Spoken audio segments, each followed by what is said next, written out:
पुन्हा एकदा साधारणपणे पुढच्या 3-4 दिवसाच्या कालावधीमध्ये ज्या काही लाभार्थी आहेत लाडक्या बहीण योजनेच्या त्यांच्या खात्यामध्ये थेट जो लाभ आहे याचा हप्ता आहे तो देण्याची सुरुवात ही केलेली आहे। मधले हे 1-2 दिवस सुट्टीचे असल्यामुळे त्यावेळेला थोडी ती प्रोसिजर 1 दिवसासाठी आम्ही हॉल्ट घेतला होता। आज महिन्याचा हा पोहोचवण्यात येत आहे।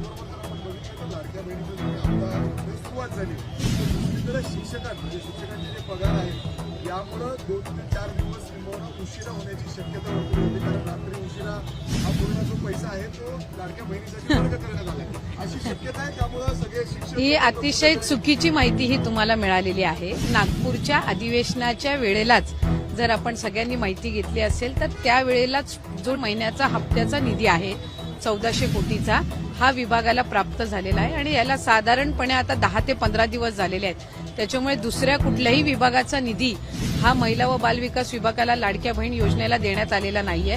हा साधारणपणे दर महिन्याच्या हप्त्यासाठीचा जो निधी आहे हा 10 दिवसापूर्वी आम्हाला प्राप्त झाला आणि आचारसंहितेच्या कालावधीमध्ये 1-1.5 महिन्याच्या कालावधीमध्ये जो लाडक्या बहिणीचा हप्ता त्यामुळे स्थगित होता याची सुरुवात आम्ही केलेली आहे आणि याचा दुसऱ्या कुठल्याही विभागाच्या निधीशी काही संबंध नाही। निश्चितपणाने त्या विभागाच्या जे मंत्री आहेत ते त्या संदर्भातली दक्षता ही घेत असतात आणि मला वाटतंय की कुठल्याही एका योजनेचा दुसऱ्या कुठल्याही योजनेच्या एकंदर निधीवर काही परिणाम होत नसतो। लाडक्या बहिणींना जे हप्ते दिले जात आहेत, खरं तर ज्या महिलांना हप्ते दिले जातात त्या महिलांचे हात कुठेतरी सरकार त्यांच्यातून कुठेतरी श्रम किंवा काम त्यांना संधी देणार आहे का फक्त हप्तेच देत राहणार आहेत त्यांच्या हातांना? ही एक योजना आहे आणि त्या योजनेमधनं आर्थिकरित्या महिलांना सक्षम करण्याची, दुर्गम भागातील असतील गरजू भागातील असतील त्या महिलांना सक्षम करण्याची भूमिका आहे। आम्ही विभाग म्हणून आता पुढच्या कालावधीमध्ये महिलांना आर्थिक साक्षरता त्यांच्यामध्ये आणणं म्हणजे फायनान्शियली त्यांना लिटरसी, त्यांना लिटरेट करणं या दृष्टिकोनातून आम्ही काही उपक्रम हाती घेणार आहोत।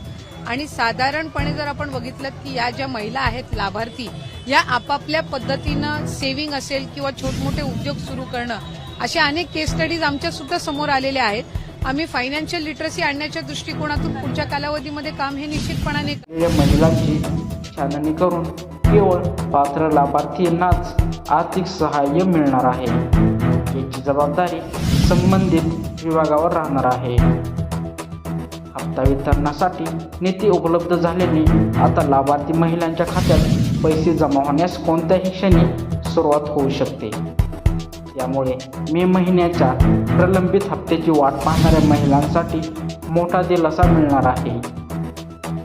गेल्या काही दिवसांपासून हप्ता नेमका कधी मिळणार याबाबत सुरू असलेल्या चर्चेला आता पूर्णविराम मिळण्याची शक्यता आहे। दरम्यान योजनेअंतर्गत ई-केवायसी प्रक्रिया अनिवार्य करण्यात आल्यानंतर लाभार्थ्यांच्या संख्येत मोठी घट झाल्याचे समोर आले आहे। राज्य सरकारने अनेक वेळा मुदतवाढ दिल्यानंतरही 30 एप्रिलपर्यंत प्रक्रिया पूर्ण न झाल्यामुळे सुमारे 80 लाख महिलांची नावे योजनेतून वगळली गेली आहेत। महिला व बालविकास मंत्री आदिती तटकरे यांनी स्पष्ट केले की कोणाचाही अर्ज थेट रद्द करण्यात आलेला नाही। वयोमर्यादा, उत्पन्न निकष पूर्ण न करणारे अर्जदार, वाहन नोंदणी असलेले लाभार्थी, इतर शासकीय योजनांचा लाभ घेणारे अर्जदार तसेच निर्धारित कालावधीत ई-केवायसी न करणाऱ्या महिलांचा लाभ तात्पुरता स्थगित करण्यात आला आहे। अशाच बातम्या जाणून घेण्यासाठी आजच आपल्या चॅनलला सबस्क्राईब करा।